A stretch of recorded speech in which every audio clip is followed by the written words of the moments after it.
Hola cuerpos de la noche, bienvenidos a Club of Wall Street, les habla Taylor. En este nuevo episodio les traigo un tema bastante interesante en el cual nos abarcaremos en los años de 1492 con el nacimiento de lo que es el derecho indiano. Con esto nos preguntamos cuáles fueron las principales características del derecho indiano, qué instituciones tienen mayor protagonismo en América durante la colonia, cuáles son los legados más importantes del derecho indiano a la historia del derecho americano. Los invito a quedarse y analizar el video y estos hechos que marcaron un antes y un después en lo que es la América actual. Quédate.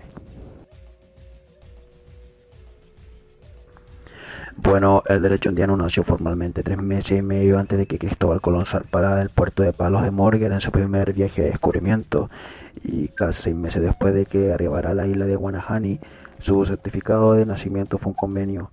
Las capitulaciones de Santa Fe, fechadas del 17 de abril de 1492, en ellas y en otros documentos despachados de los días sucesivos, el almirante y los reyes católicos establecieron las bases jurídicas con las que iba a gobernar un mundo aún desconocido, el Nuevo Mundo.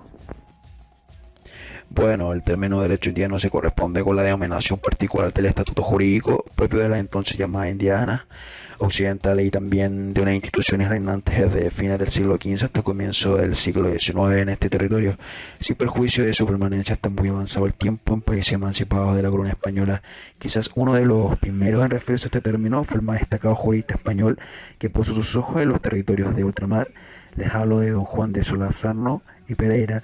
Él hacia 1629 publicó su obra de Indiarium Iusive de Justa Iusiorum Occidentalium Inquisitione en Recensione, cuyo primer volumen fue financiado por los arcos del emperador Carlos V. Desde aquí en adelante podríamos afirmar que comienzan los estudios formales sobre lo que ya constituía un derecho indiano. Así incluso queda de manifiesto su obra política indiana editada en 1647, en la cual refuerza el concepto y lo aterriza aún más en la América. Bueno, y sin embargo, definir el derecho indiano de buenas a primeras no resulta una labor fácil, especialmente si consideramos que puede ser abordado desde dos amplios horizontes, la historia y en el derecho. Así, la primera podemos entenderlo como una institución y la segunda como un elemento integrante y ordenador de la realidad social de un tiempo determinado, al cual se refiere la institución. El derecho indiano, en atención en su dimensión histórica, es una estructura social y cultural propia de los territorios hispánicos de ultramar, instalada desde fines del siglo XV, pervivió por lo menos en América hasta entrando al siglo XX.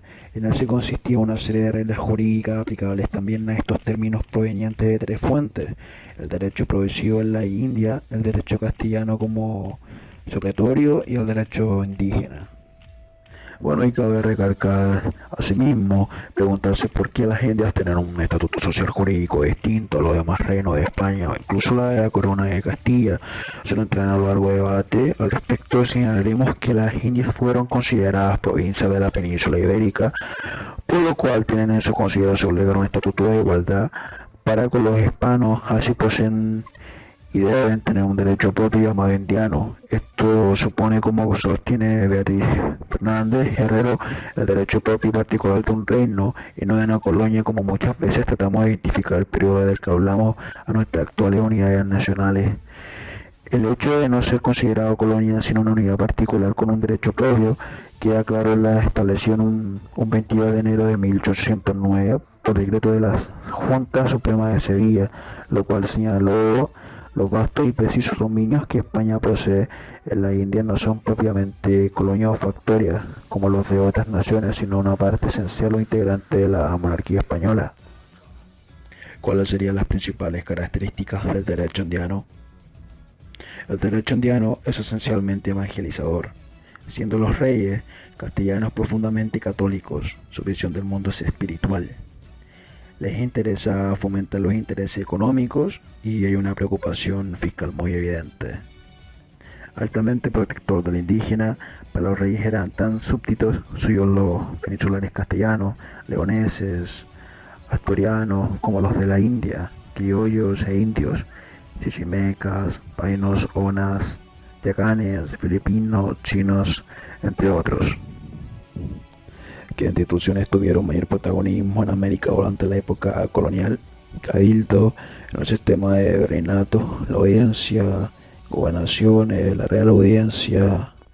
Y bueno, las ceremonias que se planteaban favorecían a los gobernantes y leyes de aquel entonces y a los, por supuesto, a los indígenas.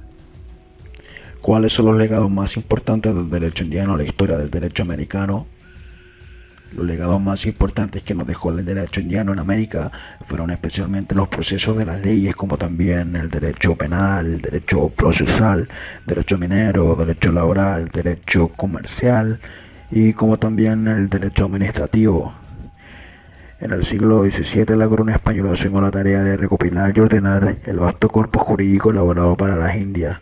Fruto de ello fue la promulgación en 1980 de la recopilación de leyes de los reinos de las Indias. El derecho indiano trascendió con el tiempo, transformándose en un periodo muy importante para la historia y para el derecho, influyendo aún en la sociedad actual. La protección indígena sin duda fue uno de los más destacados e importantes episodios trascendentales de la historia en el continente americano.